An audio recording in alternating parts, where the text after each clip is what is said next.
Hello, everyone. Good evening, and welcome to Level Up. I'm your host, Everton, and tonight I'm excited. We have my good friend to my left, Robert. Welcome again tonight. Thank you for having me again. Much appreciated. Awesome. And to my far right, my good buddy, Coach, Coach drinking Coach Oliver, Oliver. thank you for having me. It's a pleasure, and I'm looking forward to see what's the hot seat. The hot And seat is right tonight, here. I have my son here tonight with me, Daniel. Pleasure to be here. Pleasure to be here. Awesome. Tonight's show is going to be a very awesome show. We're going to continue the conversation that we started, fatherhood and mentorship. But tonight we're going to switch it to mentorship and relationship from the child's perspective. We're going to hear from my son on his perspective on how we are as parents and how they see us. Coach, take it over. Okay, thank you. Okay, I want to start off by saying this, or asking this question. What's one thing you wish more fathers? I want to start light, because I know you guys are in the hot seat. I'm not, there's a lot of questions. What's one thing you wish more fathers understood about their sons?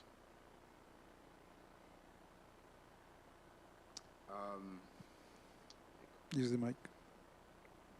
As a kid in my generation, I feel like when we go through a lot and some parents don't see it, just checking in on us, like time by time through time, honestly, like, cause life right now is, I wouldn't necessarily say hard, but it's a lot. So checking in on us, just have an ear to ear conversation with each other. Just like those little check-ins help a lot and mean a lot to us as children. Those daily check-ins, I would say. Okay, all right. Anything to add? As a father of three, and trying to implement the practices of checking in with all my kids on a day-to-day basis, do you have any advice on how to check in with my son or my daughter? The usual, how was school today? Is usually met with the one-word answer of fine or the same old. How do I check in with my kids? Oh, that's a good question. That's a good question. I would say find the right moment in time and not with the basic questions, oh, how was school? Like, dive deeper into, like, not, oh, what did you do today? But, like, let me see your, like, talk about, like, let me see your work. Let me know that you're actually doing well in school instead of asking, oh, how was school? Because those little things implement to a child, like, make sure that they're actually on task. And, like, that's how you can build a conversation with your children as well. So I would say, like, Have a have good relationship, right? Yeah, exactly. Yeah, yeah. Deep, good. I have a question for you, Dad, Okay. because don't think you're gonna get away. So before you had, because you said you have a daughter. Yes, I do. She's older. Yes. Before you have a son, what kind of father? Because I know when we, as a father, I know before I had kids, I want to know what kind of father I want to be for my daughter or for my son. What kind of father did you want it to be before he was born? Like, what was your envision of a father That's a very to a son? It's a very deep question. I was afraid because I didn't have a model or a blueprint of what it looks like. I had a experience of what I did not want to be like based on how I was treated as a son with my father. But I did not know what that would look like for my son. So I was very intentional. And I wanted to be the opposite of what my father was to me, which wasn't present. He was a father. He provided for us and paying the bills, but we didn't have a relationship. And there's one thing that I wanted to do with my son was to find a way to have a relationship, but I didn't know how to. Got it. And through trial and errors, I've learned how to get to that place. Correct. But I was very intentional. In my practice, right? I talk about what you really don't want, you're going to attract. So although you were intentional, what was one thing you really struggle with? How to listen.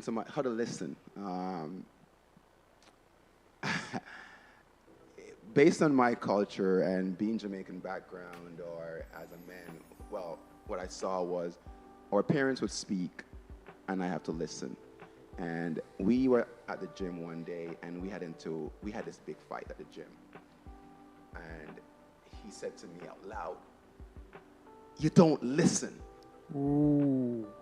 And it caught my attention because as parents, we're always speaking and never listening. And he's trying to tell me that I have a voice too. And that moment, we stopped everything.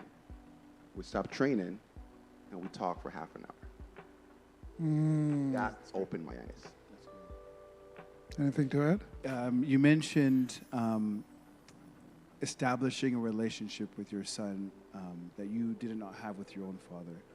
Can you, for myself, because I have a kid at 3 years old, a kid at 13, a kid at 16, all these different stages of their development, how has your relationship changed with your son as he's gone from, let's say, that running around 3-year-old wanting to play to that, little 10-year-old guy to now as a, budding young man? Like, how has your relationship changed or evolved? Maybe is a better question. Should I answer or you want me to answer? Whatever. Okay. All right, so I will answer that and then he can answer as well. I would say that when he was younger, it was easier. It was do this and he would follow suit. When he became a teenager, things changed. I saw where he's trying to find his own space, his own voice. And I didn't adjust fast enough. I was used to him being 8, 9, 10 and just follow suit. Now, all of a sudden, he's switched it up on me. And now he's like, nope, I have a voice. I have my ways. I'm like, wait. No one warned me for this. And so therefore, conflict, struggle. Yeah. Because I'm here in my comfort zone saying, man, and I said to him that, but when you were 8, he's like, I'm not 8 anymore, Dad. I'm 13, I'm 15. And I'm going back to when he was 8. When he was 6, he's saying, I'm not 6, I am 15 now. And that was a struggle for us. And I can't tell you that there was an easy path. I had to be willing to adjust to the change. Mm-hmm. Back to your point, because there was times at the YMCA where when we were training, exactly what you're talking about, how there's certain moves when I was 8 they would work, but now the game is evolving. So you're telling me, oh, when you're young you used to listen, but Dad, when I say to you, that was when I was younger. Now the times are changing. There's 6, 8 guys. There's guys doing all over things, and I have to adjust to it.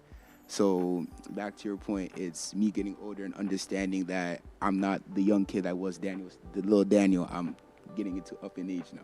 I'm Dan. So. I'm not little Daniel. I'm Dan. And that goes back to that shift right there. That's minor comparing to how we were raised, the culture and all that stuff, and adjust to, this new way of thinking when it comes to parenting. Question for you. When you think about your dad, think for a second. What's the first word comes to your mind? When you think dad, what's the first word comes to your mind? You can think a little bit.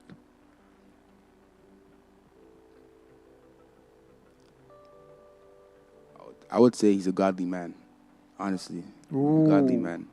Because as a kid, he would inscript the Bible into me at a young age, and that carried on through years and years, and I respect him for that, because now as a teenager I use that and try to motivate my friends into getting into more into the Bible. So him teaching me the little Bible scriptures led into the big Bible scriptures led into the big conversations about the Bible helped me a lot.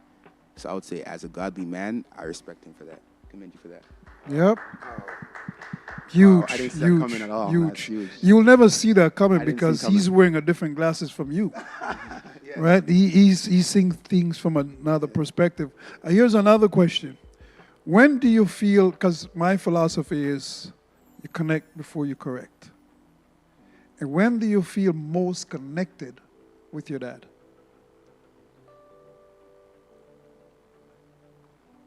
Good question again.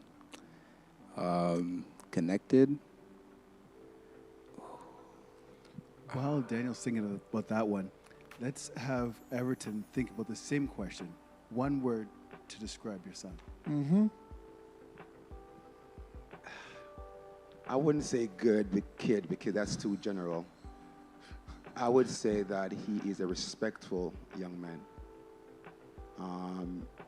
I operate in a world where I see young people a lot, how they operate, and the one thing that I don't see is respect, especially for elders. And he's a respectful young man, and that to me goes a long way. I can attest to that because when I talked to him, the few little interaction I had with him, I'm like, damn, very respectful. I don't see that often. So yeah. Anything to? No, we're waiting yeah. for. Oh, to answer. Oh, yes.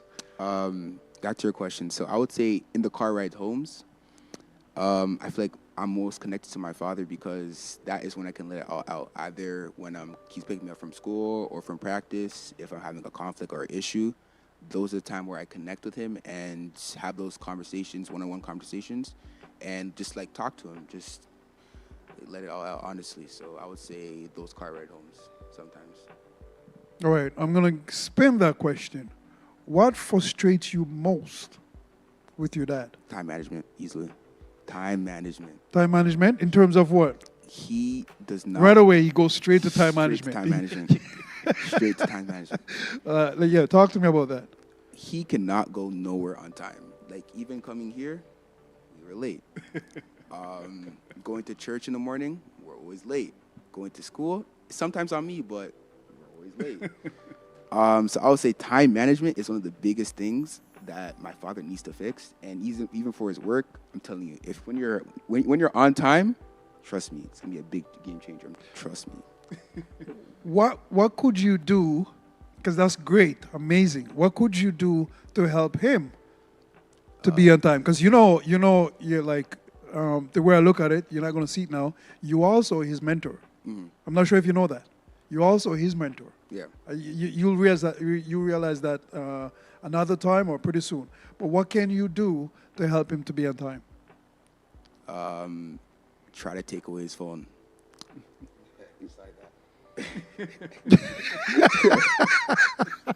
Beside that, His phone. I love it. His phone is one of his biggest problems. Yeah. In the morning time, straight to the phone.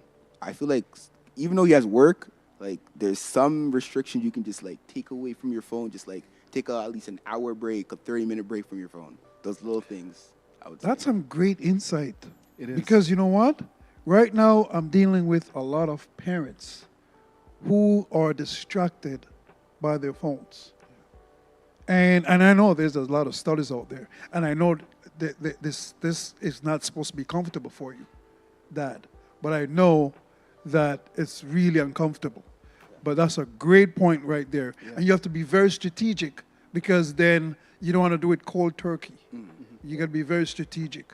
Anything? I was just going to echo that in my own household. I'm very specific and intentional on ensuring that my cell phone is not around when I'm trying to be present for my kids.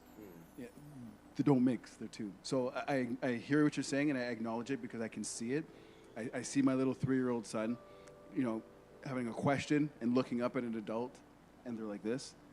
I see it, you know what I mean? I see my older one come into a room and want to talk, and if I'm like this, they just stop talking right away. I see it, so I hear you and really connect with that. Yeah, I think that, I agree. Cell phone, this thing here can be a big distraction. And I think that in household, I think it's become a big distraction. I think even at supper time, I used to come home from school And my parents, my uncle and my aunt who I grew up with, we had dinner together and had conversations. And now we have dinner and there's no conversation. Yeah. Yeah. I make the comment sometimes when I'm talking to my wife in regards to, like, there are some couples that know off by heart how many freckles are on each other's foreheads because they're only ever staring at the person's forehead. That's what I mean. The whole relationships are being hurt by the cell phone thing too. I want you to think about this question. If you were to say one thing to allow your dad to be, I don't want to say a better dad, but more an impactful dad. If he could change one thing, beside the phone, if he could change one thing to be a better dad, quote unquote better dad, what would that be? Because we talk a lot, and he wants to be a better person, a better dad, absolutely. a better wife, and all that, right? And so if you can put a finger on one thing, what would that be? Being more open-minded, I would say. Talk to me what that looks like. Last year, January, my You dad remember the date, too. Yeah, last year, January. This is the intervention of everything. Oh, yeah? I'm on the hot seat here for a reason. Go ahead. Last year, January, my dad doesn't like braids to start off. He doesn't like braids at all. Oh, it's an old school That's an mindset. old school thing. Yes, it's an old school mindset. Yes. And I got them last week, January. He didn't speak to me for a whole 2 weeks. I remember that. It wasn't 2 weeks. It was like It felt like 2 it weeks. felt like 2 weeks. He was on and off, giving me the little side eye, giving me the silent treatment, everything. Oh, talk to me what that feels like in those Hey, moments. can we add to that too? Yeah, Because yeah. It felt like 2 weeks. It's Correct. so important when in a moment of absence, Yes. that person's you Good point. man, Yes. like that you can do a whole show on that. It's fine. Good Wow. point. Felt like 2 weeks, but it might have only been a day, man. Correct. That's how But to much, him, how it strong felt- the connection and that Yeah. need. Correct. is. Correct. Wow, I want you to dig in that a little bit. How did that moment allow you to feel? Talk to us about that. It was hard. It was like probably the hardest moments because I felt like I was betraying my dad by going behind his back and getting my hair braided. But the reason for me to get my hair braided was I didn't like the way my hair was looking nappy, just waking up in the morning time just looking flat. So I took initiative and said I want my hair to look neat. So I asked my auntie, can you take me to a braider? And I got my hair done. Showed my mom. She said she liked it, but she knew my dad was not going to be too pleased about it. So the night where I didn't go home, I was scared to go home. My dad called my coach and had a conversation with me. My coach is like, you know your dad. Your dad is hurt. It's a lot. But he understood the place where I was coming from and where my dad was coming from. About how a lot of young black kids just have their hair braided, but the reason I got my hair braided was not because I want to fit into the norm, fit into the mix. I got my hair braided because I want to look presentable, and I wouldn't put myself in that category because I present myself well. Correct. And I carry myself well. My parents grew me up very well, and I don't need to fit in with other people to be different and all that. So. Wow. That's powerful. That was a teaching moment. That was a very powerful moment for me as well as a father. And I had to humble myself as well and to see where he was coming from.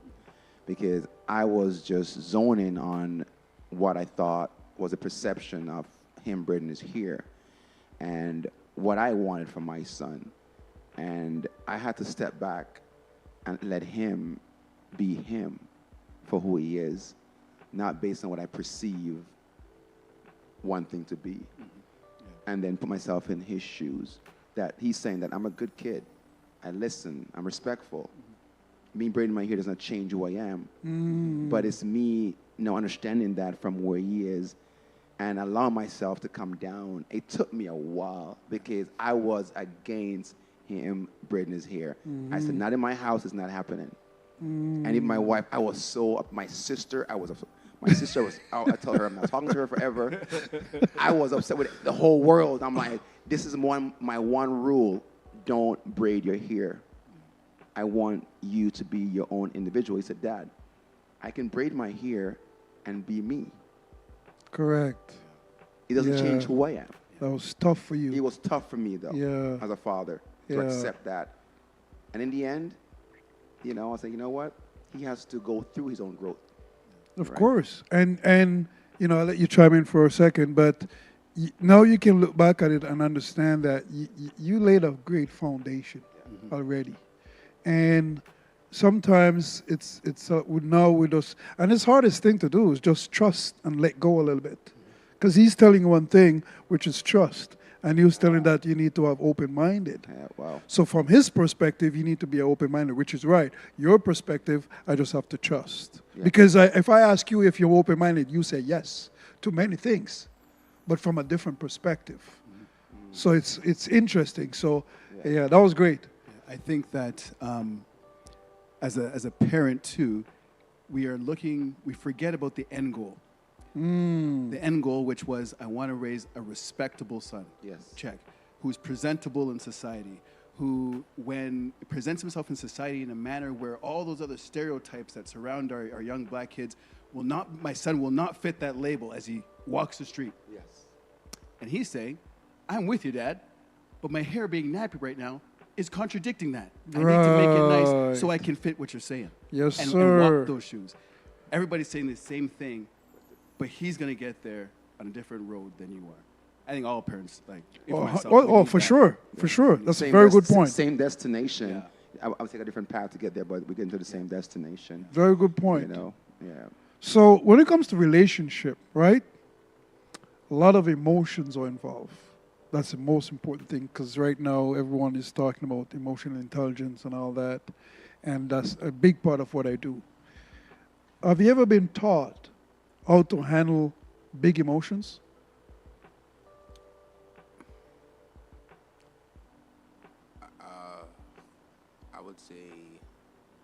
I would say yes and no at the same time.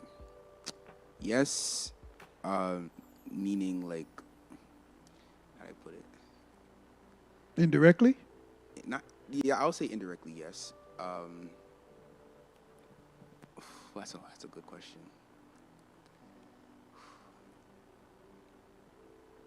Can I come back? When you have, well, I'll help you. When you're mad, in a situation when you're mad, first of all, what would you want from your dad in that moment when you're mad? What would you want from your dad when you're like really upset? At him or at something else in general? Say for him. At him. What would you want him to? What mindset you would want him to be, or what would you want from him in those moments?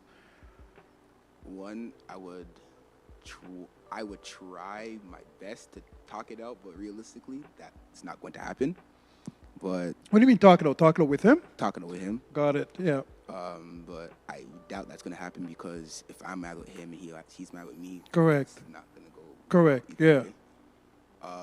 One other reason I would say is just take our time to like cool down, because me and my dad, I would say we're both hot-headed. When we're mad, we stay mad for a while. Yeah. So it takes us some time. Which is to good. cool- That's leading to where I'm going, right? So it takes us some time to cool down. So I would say those two options, just like either talk it out or just take some time, and then we can move on from there. So you explain in a way that, yes, it's a great way, but you weren't directly taught how to handle big emotions, but you kind of get an idea how to yeah. kind of make it work.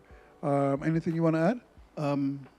I think that, and I'm playing advocate on Dad's side here on this one, being described as godly, and then have an offspring that described as respectful, and how to deal with big emotions. Daniel already said when he first started to talk in regards to little scriptures leading to big scriptures, leading to big conversations, and he mapped out the road that he needs to be on when having to deal with a big emotions. big emotion. So may not be able to articulate it, but he knows.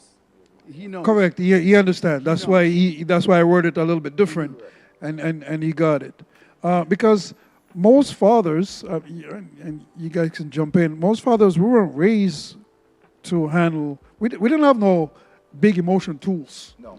You know what the default was? Control. Control. Yes. When we're upset, we control. Yes. Or silence. Silence. Frustration. That's what we're raised. So I'm big on nervous system. So you see what you said, you and dad pretty much you're describing the nervous system the same way, hot-headed. Indirectly, he passed on his nervous system on you. Only just by, even if he doesn't speak, the way he's fold his hand, the way he look like this, or he look like this, or when he's mad. So you, right away, I don't have to ask you a question. You can look on your dad and tell exactly what's going on. That's not a fluke. That's indirect relationship, as you were studying since you were like 1 month old. The whole first 6 months of your life, you were studying his facial expression. You're studying his movement. So by the time you're 5, you understood what makes him mad, what gets him upset. So, start there in terms of that's emotional intelligence. I have to talk on that point for just 30 seconds in regards to knowing my testimony and the stuff I've been through in my life. The sweetest moments where my daughter's sitting at a dining table, 4 or 5 years old, looking over at me and say, "Dad, are you okay? I love you." She got to see it on my face. This week has been tumultuous for so many reasons. My 3-year-old son has been so affectionate to me out of the blue. Like, kisses, "I love you, Dad," just because, and I'm not saying anything, but my face, he's seeing my face, he's seeing my body position. He can just sense my energy, and it's off, and he's all over it. It's funny. I know time is running out, and Coach has some questions more. One more. You said something so powerful that your son was able to see your body language and pick up the energy from there. Mm-hmm. And I think so too often as parents, our kids are picking up signals from us. All the time. Like, or facial expression is all like, the time. "Don't come close to me." Correct. Mm-hmm. I'm mad at you. And so therefore, we're creating distance and don't even know it. Automatic. I did a post yesterday talking about we train our kids not to listen to us. How? Because we keep repeating, and then we get mad, and then they listen. So we think that they listen when we're mad. It's only because we're using a different system. We're using a repeating system. If you take actions the first time you speak, they will automatically listen to you the first time. So we're teaching them. So to that point, right? One more question to Dad. What's one thing you learned today, now that we talk a few things, that you really didn't learn before?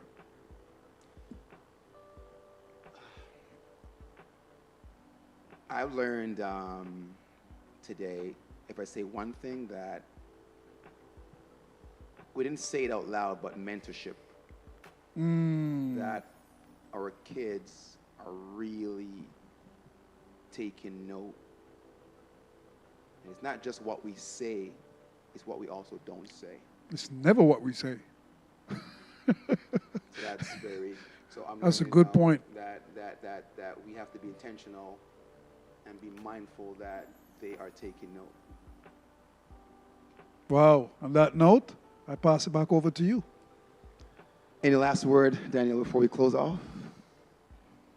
Not really, but this was a discussion that needed to happen, I would say. He wanted this. He was... Yeah, he wanted this. He asked for it. Just like to hear both perspectives from both parties, I would say. So this conversation needed to happen, and we both learned. I know we both learned something from it. Absolutely. Okay, guys, thanks for joining in. Time ran out. Again, for joining to Level Up. We're going to continue this conversation. It's a must-have conversation. To all the parents out there and to all the sons and daughters out there, there is help. We have some amazing tools out there. Coach Oliver is right here. He can help you. Reach out to myself. We can connect you with Coach Oliver and my good buddy Robert. Have a book that he wrote. There is healing in the water. There's so much resources out there to help you, and we're here to help you level up. As parents, as uncle, as father, as mothers, we are here. God bless you. Have a great night. Take care. Yes, sir.